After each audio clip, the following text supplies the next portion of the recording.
ಅಪ್ಪಟ ಕನ್ನಡಿಗ, ಒಂದು ರೀತಿಯಾಗಿ ಕನ್ನಡದ ಶಬ್ದಕೋಶ ಅಂತಾನೆ ಹೇಳ್ಬೋದು. ಅರಸೀಕೆರೆ ಹಾಯ್ದ ಜೊತೆಗೆ ಖಳನಾಯಕನಾಗಿ ಮಿಂಚಿ ನಾಯಕನಾಗಿ ಸಾಕಷ್ಟು ಹುಡುಗಿರ ಹಾಟಲ್ಲಿ ಚಿಟ್ಟೆಯನ್ನ ಬಿಟ್ಬಿಟ್ಟು ಈಗ ಒಂದು ಮುದ್ದಾದ ಗೊಂಬೆಗೆ 3 ಗಂಟೆ ಹಾಕೋದಕ್ಕೆ ರೆಡಿ ಆಗಿದ್ದಾರೆ. ಪ್ಲಸ್ ಒಂದು ಬ್ಯಾಂಕಿಂಗ್ ಸೆಕ್ಟರ್ ಆಧಾರಿತ ಅದ್ಭುತವಾದ ಕ್ಯೂರಿಯಸ್ ಆಗಿರುವಂತಹ ಸಿನಿಮಾದ ಜೊತೆಗೆ ತೆರೆ ಮೇಲೆ ಅಬ್ಬರಿಸೋದಕ್ಕೆ ಸಜ್ಜಾಗಿದ್ದಾರೆ. ಈಗ ಆಲ್ರೆಡಿ ನೀವು ಯಾರಂತ ಗೆಸ್ ಮಾಡಿರ್ತೀರಾ. ಅಫ್ಕೋರ್ಸ್ ನಿಮ್ಮ ಗೆಸ್ 100% ಕರೆಕ್ಟ್. ಸ್ಯಾಂಡಲ್ವುಡ್ನ ನಟ ರಾಕ್ಷಸ ಡಾಲಿ ಧನಂಜಯ್ ನಮ್ಮ ಜೊತೆಗಿದ್ದಾರೆ. ಬನ್ನಿ ಅವ್ರನ್ನ ಕಾರ್ಯಕ್ರಮಕ್ಕೆ ಮೊದಲನೇದಾಗಿ ವೆಲ್ಕಮ್ ಮಾಡೋಣ. Hello sir, welcome to the show. ನಮಸ್ಕಾರ, ಥ್ಯಾಂಕ್ ಯು. ಮೊದಲನೇದಾಗಿ ಹೇಗಿದ್ದೀರಾ ಅಂತ ಕೇಳಲ್ಲ, ಬಿಕಾಸ್ ಎಲ್ಲರೂ ಹೇಳ್ತಾ ಇದ್ದಾರೆ ಡಾಲಿ ಫುಲ್ ಜಾಲಿ ಮೂಡಲ್ಲಿದ್ದಾರೆ ಅಂತ. ಅದ್ರ ಬಗ್ಗೆ ಜಾಲಿಯಲ್ಲಿದ್ದಾರೆ ಅಂತ ಆಮೇಲೆ ಮಾತಾಡೋಣ. ಮೊದಲನೇದಾಗಿ ಸಿನಿಮಾ ಝೀಬ್ರಾ, ಒಂದು ಬ್ಯಾಂಕಿಂಗ್ ಸೆಕ್ಟರ್ ಆಧಾರಿತ ಸಿನಿಮಾ. ಇದರಲ್ಲಿ ನಿಮ್ಮ ಪಾತ್ರದ ಬಗ್ಗೆ ತುಂಬ ಕ್ಯೂರಿಯಸ್ ಆಗಿದೆ. ಆ ಒಂದು ಟ್ರೇಲರ ನೋಡಿ. ಎಸ್ ಸರ್, ಝೀಬ್ರಾ ನಿಮಗೆ ಟೈಟ್ಲೇ ಹೇಳ್ತಾ ಇದೆ. ಅದೊಂದು ಮೆಟಫರಿಕಲ್ ಆಗಿಟ್ಟಿರೋದು, ಬ್ಲ್ಯಾಕ್ ಆ್ಯಂಡ್ ವೈಟ್ ಅಂತ. ಝೀಬ್ರಾ ಅಂದರೆ ಬ್ಲ್ಯಾಕ್ ಆ್ಯಂಡ್ ವೈಟ್ ಸ್ಟ್ರೈಪ್ಸ್. ಸಿಸ್ಟಮಲ್ಲಿ black money, white money and black and white, ಕಂಪ್ಲೀಟಾಗಿ ಬ್ಲ್ಯಾಕ್ ವೈಟ್ ಅನ್ನೋದಕ್ಕಿಂತ ಐ ಥಿಂಕ್ ಈ ಗ್ರೇ ಕ್ಯಾರೆಕ್ಟರ್ಸ್ ಎಲ್ಲದನ್ನು ಸಿನಿಮಾದಲ್ಲಿರೋ ಪಾತ್ರಗಳು. ನೀವು ಹೇಳ್ದಂಗೆ ಒಂದು ಬ್ಯಾಂಕಿಂಗ್ ಸಿಸ್ಟಮು, ಆ ಸಿಸ್ಟಮಲ್ಲಿರೋ ಲೂಪ್ ಹೋಲ್ಸು, ಫೈನಾನ್ಷಿಯಲ್ ಕ್ರೈಮ್ಗಳು, ಇದನ್ನೆಲ್ಲ ಇಟ್ಕೊಂಡು ಕಟ್ಟಿರುವಂತಹ ಕತೆ. ಅಂದರೆ ಯೂಶ್ವಲಿ ಕೇಳ್ತಾನೆ ಇರ್ತೀವಲ್ಲ ಬ್ಯಾಂಕಿಂಗ್ ಫ್ರಾಡ್ಸ್ಗಳ ಬಗ್ಗೆ, ಅಥವಾ ಬ್ಯಾಂಕಲ್ಲಿರೋ ದುಡ್ಡನ್ನು ಇನ್ನೆಲ್ಲೋ ಬೇರೆ ಥರ ಇನ್ವೆಸ್ಟ್ ಮಾಡಿ ಅದರಿಂದ ಆಗ್ತಿರೋ ತೊಂದರೆಗಳ ಬಗ್ಗೆ, ಹಗರಣಗಳ ಬಗ್ಗೆ ಎಲ್ಲ ಆ ಥರದ್ದು ಒಂದು cinema based on true incidents. ಪಾತ್ರದ ಬಗ್ಗೆ ಹೇಳಬೇಕು ಅಂದರೆ ಸತ್ಯದೇವ್ ಒಂದು ಬ್ಯಾಂಕಿಂಗ್ ವರ್ಲ್ಡಲ್ಲಿ ಇರುವಂಥ ಒಂದು ಪಾತ್ರ. ಸತ್ಯದೇವ್ದು ಒಬ್ಬ ಬ್ಯಾಂಕರ್ ಪಾತ್ರ. ನಂದು ಒಂದು gangster world, money laundering world ಇರುತ್ತಲ್ಲ, ಆ ಥರದ್ದು ಒಂದು ಜಗತ್ತಿನ ಪಾತ್ರ. ಸೊ ಆ ಎರಡೂ ಜಗತ್ತುಗಳು ಕೊಲೈಡ್ ಆಗೋದು, ಆ ಎರಡೂ ಜಗತ್ತುಗಳು ಸೇರಿ ಸಮಸ್ಯೆಗಳನ್ನ ಹ್ಯಾಂಡಲ್ ಮಾಡೋದು. ಸೊ ತುಂಬ ಸರ್ಪ್ರೈಸಿಂಗ್ ಎಲಿಮೆಂಟ್ಸ್ ಇದೆ, ಹೊಸ ಎಲಿಮೆಂಟ್ಗಳಿದೆ ಸಿನಿಮಾದಲ್ಲಿ. ಅಂದರೆ ನಾನು ಕತೆ ಕೇಳಿದಾಗ, ಸಿನಿಮಾ ನೋಡಿದಾಗ ಅದೆಲ್ಲದೂ ನನಗೆ, ಅಂದರೆ ನಮ್ಗೆ ಗೊತ್ತು ಪ್ರತಿದಿನ ಬ್ಯಾಂಕ್ ಜೊತೆ ಟ್ರಾನ್ಸಾಕ್ಷನ್ ಮಾಡ್ತಾ ಇರ್ತೀವಿ, ಎಲ್ಲ ಮಾಡ್ತಾ ಇರ್ತೀವಿ. ಬಟ್ ಬ್ಯಾಂಕ್ ಒಳಗಡೆ ಏನೇನೆಲ್ಲ ರನ್ ಆಗ್ಬೋದು, ಹೆಂಗೆ ರನ್ ಆಗ್ಬೋದು, ಆ ಥರದ್ದು ಹೊಸ ವಿಷಯಗಳೆಲ್ಲ ಸಿನಿಮಾದಲ್ಲಿದೆ. And at the same time edge of the seat thriller, ಸೀಟಿನ ತುದಿಲಿ ಕೂರಿಸುತ್ತೆ. ಇಡೀ ಸಿನಿಮಾ ದುಡ್ಡಿನ ಬಗ್ಗೆ ಇರೋದು. ಸೊ ದುಡ್ಡಲ್ವಾ, ಆ್ಯಂಡ್ ಬ್ಯಾಂಕಲ್ಲಿರೋದು ಎಸ್ಪೆಷಲಿ ಎಲ್ಲರ ದುಡ್ಡು ಬ್ಯಾಂಕಲ್ಲಿರುತ್ತೆ, ನಮ್ಮ ದುಡ್ಡಲ್ವಾ. ಹಾಗಾಗಿ ಅದು ತುಂಬ ಇಂಟ್ರೆಸ್ಟಿಂಗಾಗಿ ತೊಗೊಂಡೋಗಿದ್ದಾರೆ ನಿರ್ದೇಶಕರು. So very intelligent writing. ಅದಕ್ಕೇ ತುಂಬ ಇಷ್ಟ ಆಗಿ ಪುಷ್ಪ ನಂತರ ಒಂದು ತೆಲುಗು ಸಿನಿಮಾ ನಾನು ಅಟೆಂಪ್ಟ್ ಮಾಡಿದ್ದು. ಹೌದು, ಆ ಪುಷ್ಪದಲ್ಲಿ ಆ ನಿಮ್ಮ ಒಂದು ಕ್ಯಾರೆಕ್ಟ್ರೇ ಒಂದು ರೀತಿಯಲ್ಲಿ ಬಿಂಬಿಸೋದು ಬೇರೆ ಥರ ಇತ್ತು. ಪಾಪ್ಕಾರ್ನ್ ಮಂಕಿ ಟೈಗರಲ್ಲಿ ಇವತ್ತು ಕೂಡ ಬೋರ್ಡ್ ತಲೆ ಮೇಲೆ ಅದನ್ನು ಮಂಕಿ ಅಂತೆಲ್ಲ ಬರ್ಕೊಂಡಿದ್ದು, ಮತ್ತು ಡೈರೆಕ್ಟರ್ ಸ್ಪೆಷಲಲ್ಲಿ ಒಬ್ಬ ಕಂಪ್ಲೀಟ್ ಸಂಸಾರಸ್ಥ, ಈ ಥರದ್ದೆಲ್ಲ ಇದರಲ್ಲಿ ನೀವೇ ಹೇಳಿದ್ರಿ ಯಾವ ಥರ ಕ್ಯಾರೆಕ್ಟರ್ ಇರುತ್ತೆ ಅಂಥೇಳಿ. ಆದರೆ ಯಾಕೆ ಇಷ್ಟ ಆಯಿತು ಈ ಸಿನಿಮಾ ಕತೆ? ಯಾಕಂದರೆ ಪ್ರತಿಯೊಬ್ಬ ನಟನಿಗೂ ಕೂಡ ಕತೆ ಇಷ್ಟ ಆದರೆ ಮಾತ್ರ ಅವರು ಅದನ್ನು ಅಕ್ಸೆಪ್ಟ್ ಮಾಡ್ತಾರೆ. ಯಾಕೆ ಇಷ್ಟ ಆಯಿತು ನಿಮಗೆ? ಹೊಸ ಕತೆ, ನಾನೇ ಹೇಳ್ದಂಗೆ ಈಗ ನಮಗೆ ಗೊತ್ತಿಲ್ಲದಿರೋ ವಿಷಯಗಳು, ಪ್ರತಿನಿತ್ಯ ನಮ್ಮ ಸುತ್ತ ನಡೀತಿರೋ ವಿಷಯಗಳೇ, ಬಟ್ ನಮಗೆ ಗೊತ್ತಿಲ್ಲದಿರೋ ವಿಷಯಗಳು, ಹೊಸ ಕತೆ.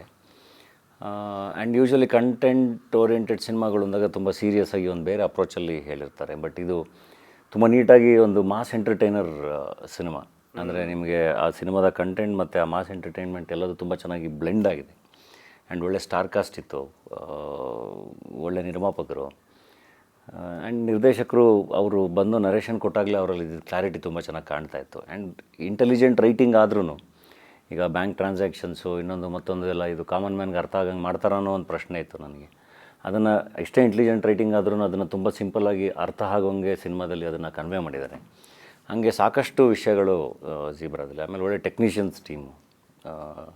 ಈಗ ನಮ್ಮ ರವಿ ಬಸ್ರೂರ್ ಮ್ಯೂಸಿಕ್ ಇದೆ, ಟೆಕ್ನಿಷಿಯನ್ಸ್ ಅಂತ ಬಂದಾಗ ರವಿ ಬಸ್ರೂರವರು ಈಗ ನಾವು ಅವರು KGF, ಸಾಲಾರ್, ಈಗ ನಮ್ಮ ಭೈರತಿ ರಣಗಲ್ ಎಲ್ಲದಕ್ಕೂ ತುಂಬ ಅದ್ಭುತವಾಗಿ ಮ್ಯೂಸಿಕ್ ಮಾಡಿದ್ದಾರೆ. ಬಟ್ ಈ ಕಥೆನೇ ಬೇರೆ, ಈ ಜಾನ್ರನೇ ಬೇರೆ. ಬಟ್ ಇದಕ್ಕೆ ತಕ್ಕಂಗೆ ಒಂದು ಹೊಸ ರವಿ ಬಸ್ರೂರವರ ಒಂದು ಟಚ್ನ ನೋಡ್ತೀರ ಝೀಬ್ರಾ BGM ಅಲ್ಲೂ ಕೂಡ. ಹಾಗೆ ಸಾಕಷ್ಟು ಎಲಿಮೆಂಟ್ಸು ಸಿನಿಮಾದಲ್ಲಿ ವರ್ಕ್ ಆಗಿದೆ. ನನಗೆ ಅದು ಫಸ್ಟ್ ಟೈಮ್ ಡೈರೆಕ್ಟರ್ ನರೇಷನ್ನಲ್ಲೇ ನನಗೆ ಇಲ್ಲ ಈ ಸಿನಿಮಾ ಮಾಡಬೇಕು ಅಂತಲೇ ಅನಿಸಿದ್ದು. ನಿಮ್ಮ ಹತ್ರ ಬಂದು ಕತೆ ಹೇಳಬೇಕು ಅಂದರೆ ಏನು ಮಾಡಬೇಕು, ಹೆಂಗೆ ಅಪ್ರೋಚ್ ಆಗಬೇಕು ಅಂತ?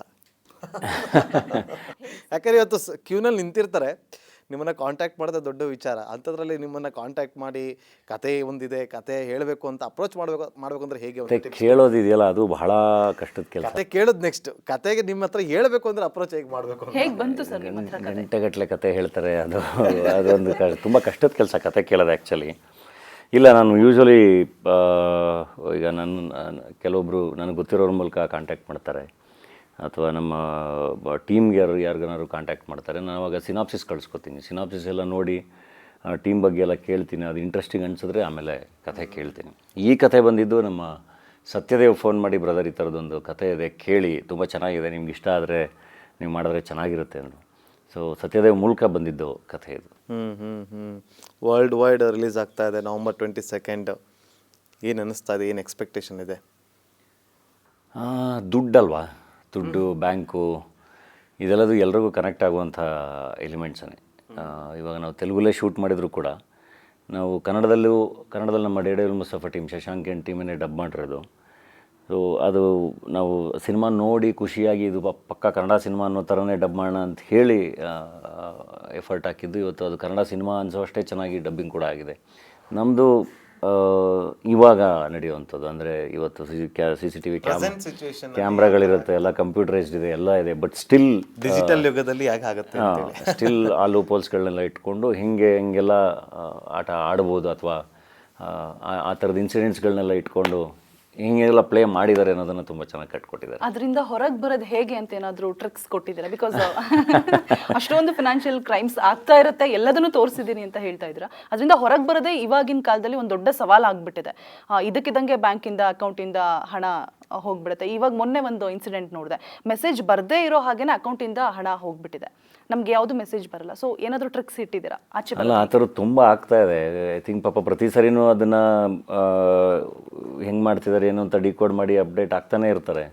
ಇವನ್ ಬ್ಯಾಂಕಿಂಗ್ ಸಿಸ್ಟಮ್ ಅಪ್ಡೇಟ್ ಆಗ್ತಿರುತ್ತೆ, ಪೊಲೀಸ್ ವ್ಯವಸ್ಥೆನೂ ಅಪ್ಡೇಟ್ ಆಗ್ತಿರುತ್ತೆ, ಎಲ್ಲ ಆಗ್ತಾನೆ ಇರುತ್ತೆ. ಬಟ್ ಕಳ್ಳರೂ ಕೂಡ ಅಷ್ಟೇ ಕ್ರಿಯೇಟಿವ್ ಆಗಿನೂ ಯೋಚನೆ ಮಾಡ್ತಾನೆ ಇರ್ತಾರೆ. ಮೀಡಿಯಾದವರು ತುಂಬ ಎಚ್ಚರ ಅಂತಲೂ ಮಾಡ್ತಾ ಇರ್ತಾರೆ. ಆದರೂ ಜನ ಎಲ್ಲೋ ಒಂದು ಕಡೆ ನಮ್ಮ ಸಿನಿಮಾ ನಟರು ಹೇಳಿದ್ರೆ ಸ್ವಲ್ಪ ರೀಚ್ ಆಗುತ್ತೆ ಅನ್ನೋದೊಂದು ಉದ್ದೇಶ. ಅಲ್ಲ, ತುಂಬ ಹುಷಾರಾಗಿರ್ಬೇಕಲ್ಲ. ದುಡ್ಡು ಅಷ್ಟು ಕಷ್ಟಪಟ್ಟು ಸಂಪಾದನೆ ಮಾಡಿರ್ತೀವಿ, ಕಷ್ಟಕ್ಕೆ ಅಂತ ಏನೋ ಒಂದಿಷ್ಟು ಸೇವ್ ಮಾಡ್ಕೊಂಡಿರ್ತೀವಿ. ಅದನ್ನು ತುಂಬ ಈಸಿಯಾಗಿ ಯಾರೋ ಎತ್ಬಿಡ್ತಾರೆ ಅಂದರೆ ಈಗ ಬ್ಯಾಂಕಿಂದ ಅಂತಲೇ ಹೇಳ್ಬೋದು, ಫೋನ್ ಮಾಡ್ಬೋದು, OTP ಕೇಳ್ಬೋದು, ಅಥವಾ ನೀವೇನೋ ಟ್ರಾನ್ಸಾಕ್ಷನ್ ಮಾಡಬೇಕಾದ್ರೆ ಒಂಚೂರು ಡೌಟ್ ಬಂದ್ರೂ ಅದನ್ನು ಮಾಡೋಕ್ಕೆ ಹೋಗ್ಬೇಡಿ ಅಂತ ನೀಟಾಗಿ ಬ್ಯಾಂಕಿಗೆ ಹೋಗಿ ವಿಚಾರಿಸಿ ನೋಡಿ ಮಾಡಿ ಪ್ಲ್ಯಾನ್ ಮಾಡಿ ಅಂತಲೇ ಹೇಳ್ತೀನಿ. ಇಲ್ಲಾಂದರೆ ಟಕ್ ಅಂತ ಯಾಮಾರಿಸೋದು ಬಿಡ್ತಾರೆ. ಇನ್ನು ನಾನು ಟ್ರೇಲರ್ ನೋಡಿದೆ, ಅದರಲ್ಲಿ ಓಕೆ ಮೇಕಿಂಗ್ ಅದ್ಧೂರಿಯಾಗಿದೆ, ತುಂಬ ರಿಚ್ನೆಸ್ ಕಾಣಿಸುತ್ತೆ, ಆ್ಯಂಡ್ ತುಂಬ ಪ್ಯಾಷನೇಟ್ ಆಗಿ ಪ್ರೊಡ್ಯೂಸ್ ಮಾಡಿದ್ದಾರೆ ಅಂತಲೂ ಕೂಡ ಅನಿಸ್ತು. ಅದ್ರ ಬಗ್ಗೆ ಎರಡು ಮಾತಿಲ್ಲ. ಬಟ್ ಏನಪ್ಪ ಅಂದರೆ ನನಗೊಂದು ಡೌಟ್ ಬಂತು, ಅಲ್ಲಿ 2 ಹೆಸರು ಕೇಳಿಸುತ್ತೆ, ಒಂದು ಡಾಲಿ, ಇನ್ನೊಂದು ಆದಿ ಅಂತ ಹೇಳಿಬಿಟ್ಟು. ಯಾಕೆ ಅಂತ ಹೇಳ್ಬಿಟ್ಟು, ಇಬ್ಬರು ಒಬ್ಬರೇನಾ? ಅದು ಸಿನಿಮಾದಲ್ಲೇ ನೋಡಿ, ಅಂದರೆ ಯೂಶ್ವಲಿ ಒಂದೊಂದು ಪಾತ್ರಗಳಿಗೂ ಅದರದೇ ಆದ ಇತಿಹಾಸ ಎಲ್ಲ ಇರುತ್ತಲ್ಲ. ಸೊ ಹಾಗಾಗಿ ಆದಿ ಅನ್ನೋ ಪಾತ್ರದ ಸುತ್ತಲೇ ಒಂದಿಷ್ಟು ಕಥೆಗಳಿರುತ್ತೆ. ಸೊ ಹಾಗಾಗಿ 2 ಹೆಸರು ಇದೆ.